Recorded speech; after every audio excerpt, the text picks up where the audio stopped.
Look to the obelisk. We don't know where it came from, but it's attracting a lot of cats. Welcome to Night Vale.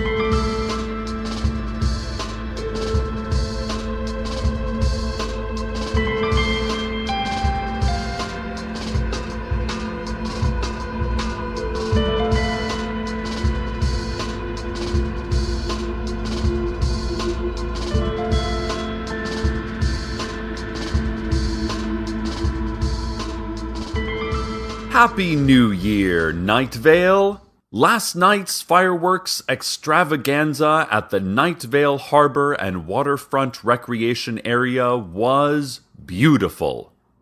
This is despite the fact that the Night Vale Harbor and Waterfront Recreation Area never really existed, and was in no way a multi-million-dollar failure of municipal planning. And just because the only things remaining on the premises are several large piles of rubble and a red sign reading, "Nothing is here, nothing was ever here," does not mean that they failed to correctly use tax dollars to build a harbor, a waterfront, or a recreation area.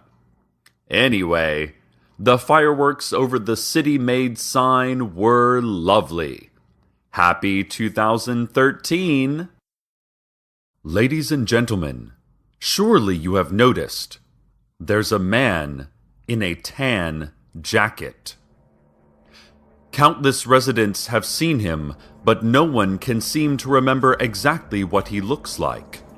Just that he has a tan jacket and a deerskin suitcase.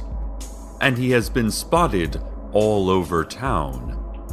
But no one can quite recall specifically where they saw him or what time of day it was. Just that they saw him. Frances Donaldson, the tall woman with the green eyes who manages the antiques mall, thinks maybe the man in the tan jacket is simply a shared dream. But I know I saw him, Night Vale. I know what I saw.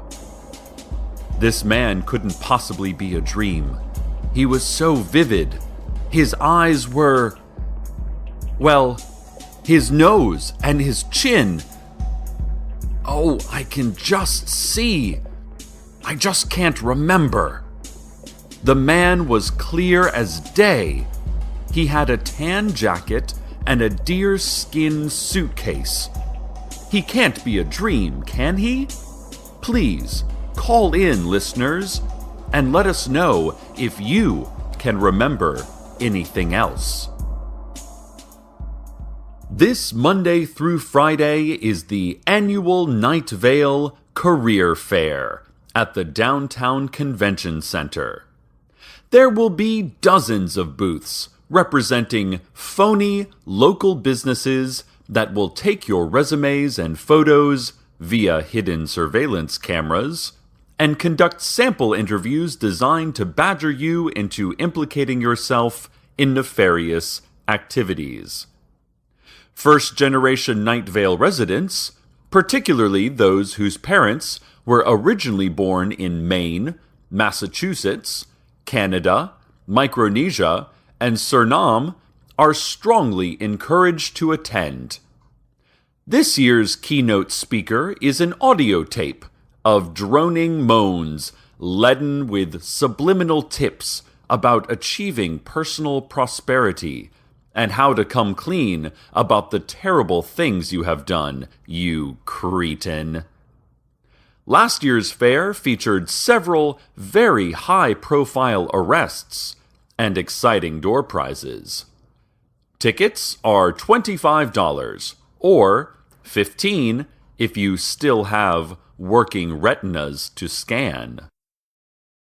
Over the weekend, Teddy Williams, owner of the Desert Flower Bowling Alley and Arcade Fun Complex, sent us some security camera footage of what he believes to be the first ever glimpse of citizens of the underground city deep below Lane 5. Early Saturday morning, Fun Complex cameras picked up blurry motion near the soda machine. The footage is quite fuzzy and difficult to discern. Perhaps it is merely rats or raccoons digging through an uncovered supply of junk food.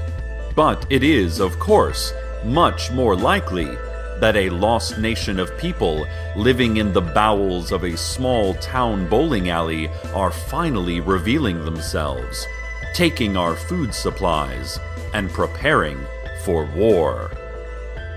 Teddy told us that he believes this city to be thousands strong and ready to move into Night Vale, ready to take arms against the upper world, as they probably call us.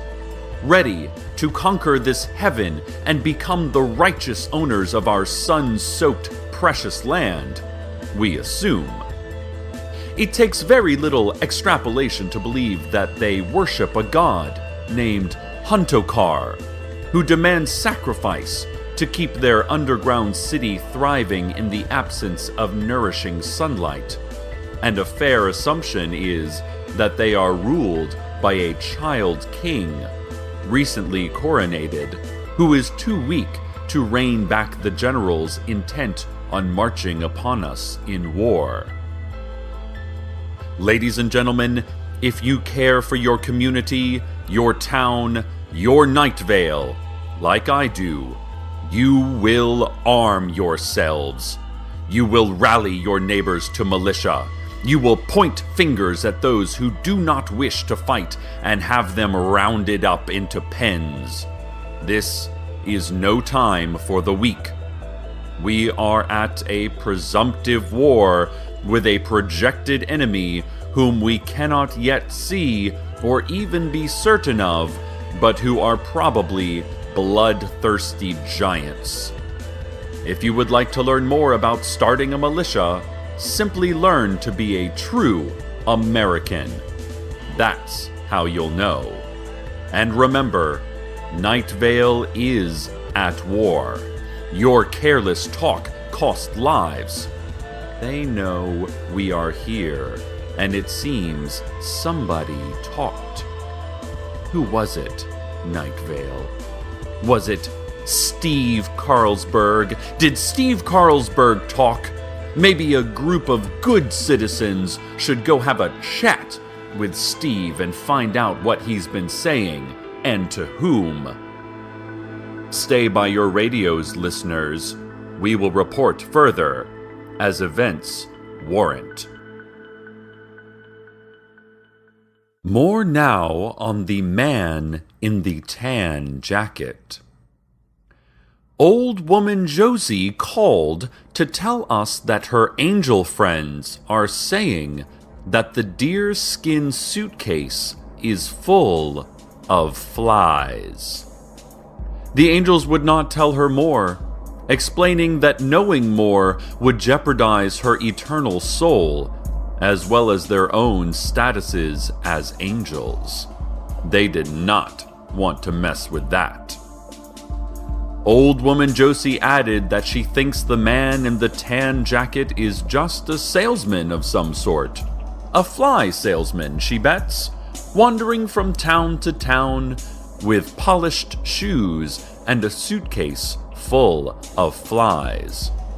"Oh, I just can't stand those fly salesmen," she said, ringing my doorbell at 3 a.m., wanting to show me samples and asking for glasses of orange milk. The Night Vale Daily Journal has announced that, despite cost-cutting measures and mandatory subscription laws, it is facing a huge budget shortfall this year. "We cannot pay back our printers or our delivery crews," said editor Leanne Hart in a prepared statement whispered through my mail slot late last night.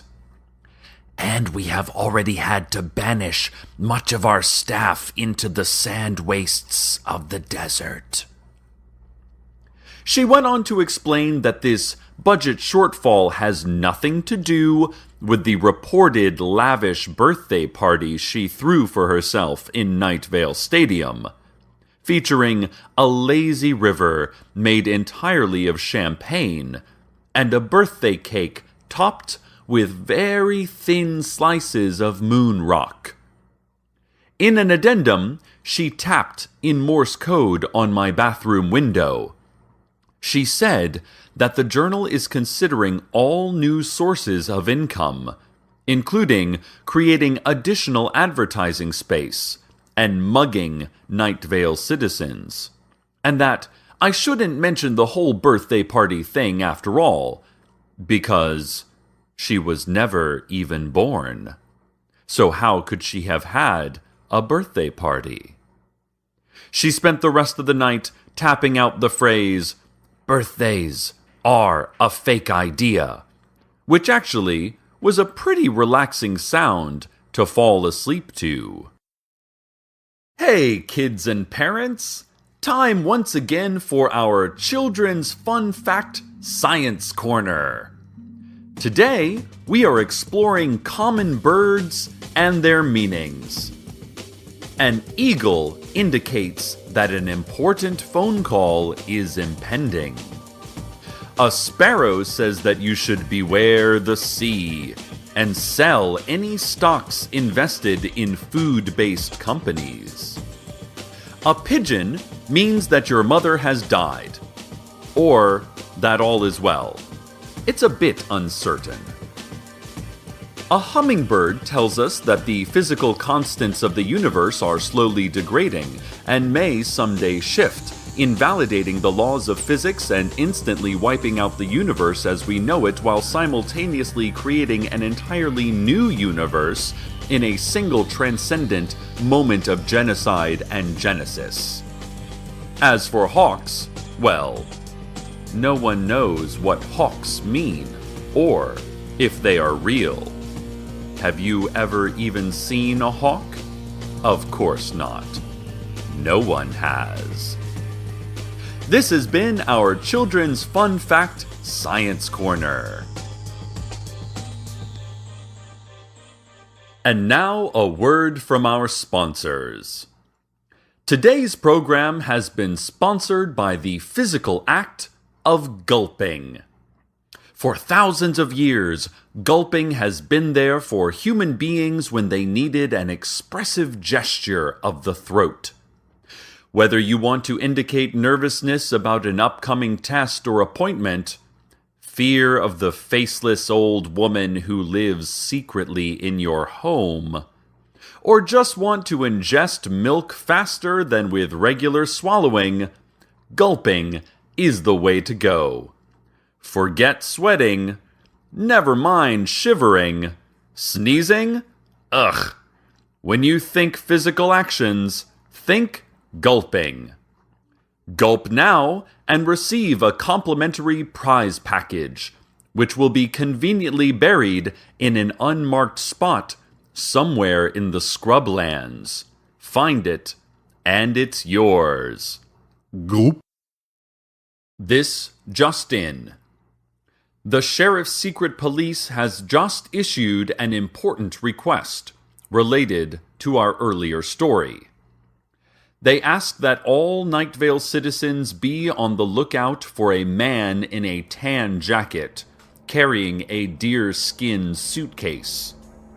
He is about 5 or 6 foot something, probably with hair and normal human features. He was last seen early this morning on the unlit gravel-paved stretch of Oak Trail, near Larry Leroy's house, out on the edge of town. The man in the tan jacket was reportedly seen in the moonless black, standing next to a refrigerator engulfed in flames. He was smoking a cigarette. Witnesses claimed he stared at them as they slowly drove by on the darkened country road. But despite the prolonged eye contact, the witnesses still could not describe his face to police. 2 days prior, the man in the tan jacket was seen standing in a park. No one can remember which park, but they're fairly certain it was a park. Or maybe it was in the Old Navy outlet store or near the invisible clock tower. It wasn't quite clear. Either way, the man was definitely standing with his deerskin suitcase and staring up at the sun for hours. He followed the bizarre glowing orb, which is somehow the source of all light and life, and oh God, the sun! Are you kidding us with this thing? We don't even have time for that mystery! The secret police then interjected. Secret police officials added that if you see a man in a tan jacket carrying a deerskin suitcase, write down what you see immediately. The city council has temporarily lifted their ban on pens and pencils so that citizens can help law enforcement on this matter. Once you write down your encounter, call 911 immediately, or simply say, "Hey, police," out loud. We're all being monitored almost 24/7, so they'll probably hear you just fine. Let's go now to traffic. There is a car. It's not in Night Vale, or even in the desert that cradles our little town. It's out somewhere beyond that. There are many cars there, but I'm speaking only about one. Blue, squarish, with tires and windows and an engine that works most of the time. A woman is driving it, and she is also glancing whenever she can at the child in the passenger seat. He is a child, but he is 15. You understand. She is glancing at him, but she is not saying anything, and he is not saying anything either. She wants to cry. Or she wants to push him out of the car. Or she wants to go back in time and insist on using a condom. Only she would never do that. She wouldn't change any of this, really. Not for all the money, piles of money, some of it defunct money from defunct and absent governments. She wouldn't give any of this back. So she drives her car, blue, squarish, with tires and windows and an engine that works most of the time. And she glances at the 15-year-old child, and neither of them speaks. This has been traffic. And now, the weather.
Ladies and gentlemen, during the break, I received a call from someone claiming to be an angel. Now, I don't know if this was a prank or not, as no one has ever actually proven that they've talked to an angel. Even old woman Josie's word is just that, her word. But listeners, I think this had to have been an angel because my face became hot, and the voice filled every part of my body, and tears were flowing down my face the instant I touched the phone receiver, and the whole room was lit up in, well, how can I describe this? A bright black beam illuminating every atomic detail. And the angel, if that is indeed who called, the angel said that the man in the tan jacket with the deer-skin suitcase was from a place underneath the earth, underneath our knowledge, a vast world right below our feet. I asked for more, but the angel, if that is indeed who called, whispered only, "A flower in the desert." And it filled me with ecstasy and dread. Then the call ended, and the black ray of truth was gone, and I was breathless and alone. And, dear listeners, the silence. Well, it was unlike any silence you have ever not heard. So our mystery man remains unfound, and I'm still not sure why an angel would have to use a telephone. But, for now, we can only know what we know. And that is that we don't know. Thank you again for listening, listeners. I look forward to another fine year, a new year, well spent with all of you out there. Stay tuned next for 2 commercial-free hours of E Sharp. Good night, Night Vale. Be alert and write down everything you cannot comprehend. Until next time.